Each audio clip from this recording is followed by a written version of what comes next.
नमस्कार, जनता न्यूजमध्ये आपलं स्वागत आहे। Akhil Bharatiya chemist and druggist असोसिएशनचे अध्यक्ष जगन्नाथ अप्पा शिंदे यांच्या अमृत महोत्सवी वाढदिवसाच्या निमित्तानं भिलोडी या ठिकाणी रक्तदान शिबिराचं आयोजन करण्यात आलं होतं। या रक्तदान शिबिरामध्ये 108 जणांनी रक्तदान केलं। सांगली जिल्हा केमिस्ट अँड ड्रगिस्ट असोसिएशनने या रक्तदान शिबिराचं संयोजन केलं होतं।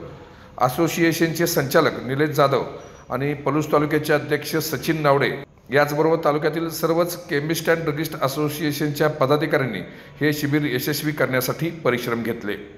आज भिलोडीमध्ये रक्तदान शिबिर सुरू आहे आणि या रक्तदान शिबिराच्या निमित्तानं सांगली जिल्हा केमिस्ट अँड ड्रगिस्ट असोसिएशनचे सन्माननीय संचालक निलेश जाधव उपस्थित आहेत। जगन्नाथ अप्पांच्या 75व्या वाढदिवसाच्या निमित्तानं हे रक्तदान शिबिर सुरू आहे। निलेश दादा, काय सांगाल, जगन्नाथ अप्पांचं या परिसरातलं काम काय सांगाल? ज्यावेळेला 2019मध्ये महापूर आलता आणि पूर्ण भिलोडीचं नुकसान झालं त्यावेळेला आमच्या असोसिएशनच्या सर्व सभासदांचं प्रचंड नुकसान झालेलं मेडिकलमध्ये। त्यावेळेला त्याने आम्हाला प्रचंड मोठ्या प्रमाणात आधार दिला, आर्थिक असू दे किंवा स्थैर्य असू दे, असं पाठबळ त्याने आम्हाला दिलं आणि प्रत्येक मेडिकलला प्रत्येक दुकानात जाऊन त्यांनी आर्थिक पण मदत केली, संपूर्ण मदत केली। तसंच आपल्या शेजारच्या सुकोडी गावाला सुद्धा जनावरं दगावलेली, त्यावेळेला प्रत्येक पशुधन वाचण्यासाठी प्रत्येक घरी त्यांनी 50 किलोची बॅग आणि बोट अशी ग्रामपंचायतीला सुकवाडीला दिलेली त्यावेळेला। बरं, 75वा वाढदिवस तेवढ्याच ताकदीनं साजरा व्हावा, एक चांगल्या पद्धतीचं नेतृत्व तुम्ही मान्य केलं, तर त्या नेतृत्वाला रक्तदानाच्या निमित्तानं काय कसं तुम्ही त्यांना अभिष्ट चिंतन करणार आहे?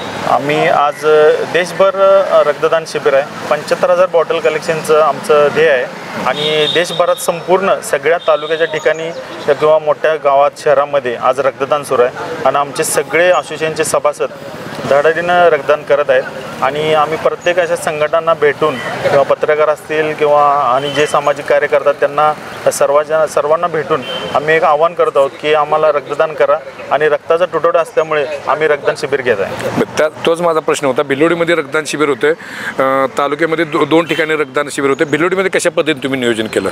भिलोडीमध्ये आम्ही प्रत्येक सभासदांना भेटलो, सभासदांना भेटून आम्ही आवाहन केलं की जर समजा तुमच्याकडे जर नसेल तर तुम्ही येणारे कस्टमर किंवा भाऊ बहीण पती असं कोण असतील त्यांना तुम्ही हे करा आणि प्रत्येक सामाजिक संस्था, ग्रामपंचायत असेल, पोलीस स्टेशन असेल, पंचायत समिती असेल किंवा गावातील आपले जे मंडळ आहेत, गणपती उत्सवचे मंडळ आहेत किंवा चॅलेंजेस ग्रुप आहेत, क्रीडांगणावर जाऊन शाळेत जाऊन आम्ही प्रत्येकांना असं जाऊन आवाहन केले की रक्तदान करा आणि त्याचा खरोखर उत्स्फूर्त प्रतिसाद आता भेटतो। 41वे रक्तदान आपण पूर्ण करताय, रक्तदानाबाबतीमध्ये काय गैरसमजुती किंवा काय त्याचे साईड इफेक्ट्स आहेत, तुम्हाला काय वाटतं? साईड इफेक्ट्स तर काहीच नाही, सगळ्यात मोठा फायदा म्हणजे एक मोठं समाधान मिळतं। आजपर्यंत मी एवढ्या लोकांना काहीतरी मदत करू शकलो याचं एक समाधान आहे, ते कुठंच पैशात विकत घेता येणार नाही।